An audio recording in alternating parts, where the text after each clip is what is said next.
The year 2016 is a landmark year for us, the Franciscan Sisters of Dillingen, as we celebrate 775th anniversary of our congregation, which was started in the year 1241 in Dillingen, Germany. We have experienced the mercy of God through the different historical events which strengthened our hope and gave us courage to walk through the rough and smooth surfaces of our life.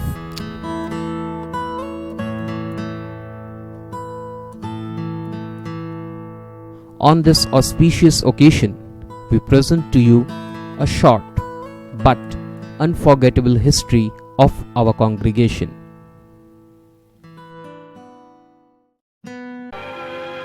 The Order of Sisters of St. Francis of Dillingen was founded in the year 1241 in Germany. Its guiding spirit was the life and teachings of St. Francis of Assisi, who lived in Italy from 1182 to 1226. His father was a wealthy cloth merchant, very prosperous in his textile business. Francis was a happy-go-lucky, luxurious and handsome young man. At the age of 20, he witnessed the wrath of a bloody war. He was captured and had to spend 1 year in prison. Soon after his release, a prolonged and mysterious fever confined him to bed for several months. At this juncture of utter helplessness, he realized the emptiness of life. And that was the turning point of his life.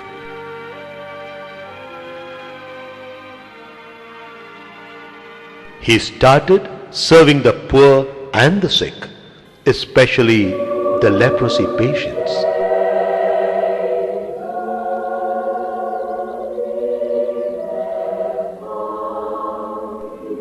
He tried to find God's will in solitary prayers, meditation, and penance.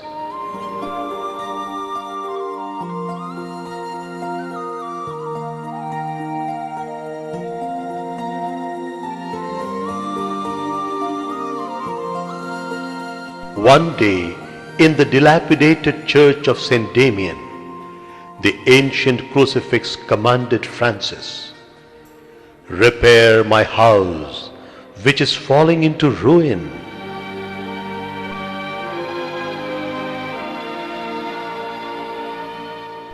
Francis, pained by Lord's calling, went on begging door to door, collecting necessary building materials, and finally he could repair and renovate the church.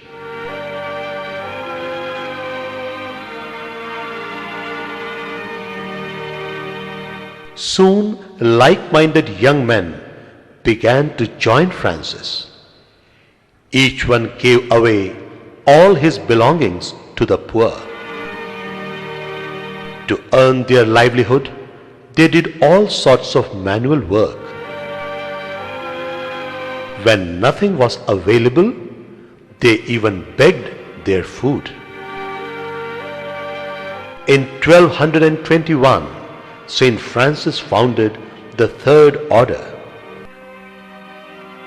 3 years later, this holy saint received a stigmata. In 1226, at the age of 44, Francis left for heavenly abode. After 2 years of his death, St. Francis was canonized. He is probably the world's best known and the most beloved saint. 15 years later, in 1241, inspired by the exemplary life of St. Francis, a group of pious women started a small convent in the little town of Dillingen near the river Donau in Germany. The main purpose of this congregation was to give due praise and glory to God through adoration and care for the people who were in need. For 600 long years, the sisters at Dillingen had just a small, simple convent. During this extended span of time, they were affected by the upheavals of German history. They witnessed the agony of wars and persecutions, famines and calamities. There were times when it seemed like getting extinct, but they remained steadfast in their faith and put their hope and trust in the providence of God the Almighty. Despite all odds and adversities, the good work continued.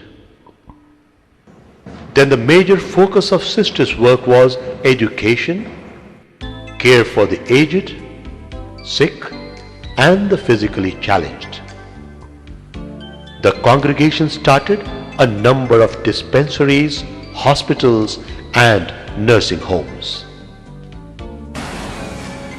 1913, the landmark year for the congregation, sisters for the first time went to another country, America. There they got engaged in pastoral works in parishes, education of children, and health and healing ministry for the sick. With true missionary zeal, another sister of St. Francis of Dillingen ventured to cross the Atlantic Ocean to arrive at Brazil in 1937. During 1960s, church in Germany witnessed a steep decline in vocations to priesthood and consecrated life. This alarming situation prompted the bishops and religious superiors to seek somewhere else for the vocations. India was known for its spiritual heritage. The land of St. Thomas the Apostle seemed like a fertile land for religious vocations. Sister Piako, who was then the Superior General of the Sisters of St. Francis of Dillingen, took extraordinary interest in presenting this challenge to the teenage girls of God's own country, Kerala. In 1965, making a leap in the history of the congregation, a group of 10 girls from the Diocese of Trichur, Kerala were selected to go to Germany. They were well prepared both spiritually and academically. Proficiency in German language was specially ensured. 24th September 1965, they landed at Munich airport. They were accorded a warm welcome by the Superior General, Sister Wilbranda. The community at Dillingen accepted the newcomers with great affection and joy and helped them to get adapted to the new lifestyle. The following year, the second group of 10 girls from Trichur, Kerala joined the community at Dillingen. The first and the second batch of sisters took their first profession in 1967, but the Lord had a different plan in store for His beloved spouses. As in the life of Abraham, they also heard the command of the Lord, asking them to go to the unknown land of North India to be at the service of their own countrymen. Two of the Indian sisters, Sister Josita and Sister Tessia, were selected as the pioneers to start a mission in North India. They were given the responsibility of transplanting an offshoot of the Franciscan Sisters of Dillingen in India. Sister Josita and Sister Tessia, along with the other 18 sisters from India, spent a week's time in prayer and meditation. During the retreat, Lord echoed in their hearts and ears, "Go and proclaim." 19th of October 1976, a heart-touching sending out ceremony was organized in Dillingen, the mother house of the Sisters of St. Francis. Sister Anselma Berwine, the Superior General, and her counselors, Sister Mathildes, the Provincial, and a host of other sisters and friends witnessed the farewell ceremony.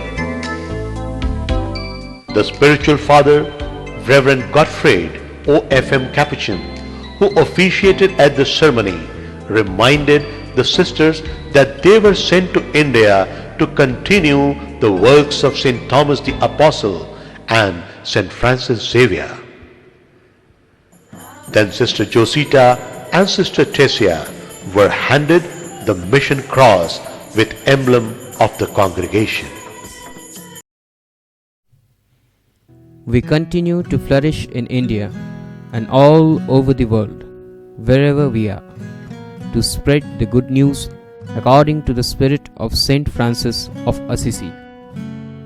This day is also a proud moment in the annals of our Indian province, as 6 of our pioneer sisters, Sister Juliet, Sister Josita, Sister Tessia, Sister Berta,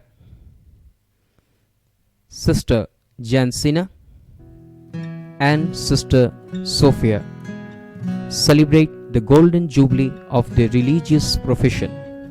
Hearty congratulations to you, dear sisters, and millions of thanks to you for being a part of the history and bringing up our province, Mother of Good Counsel.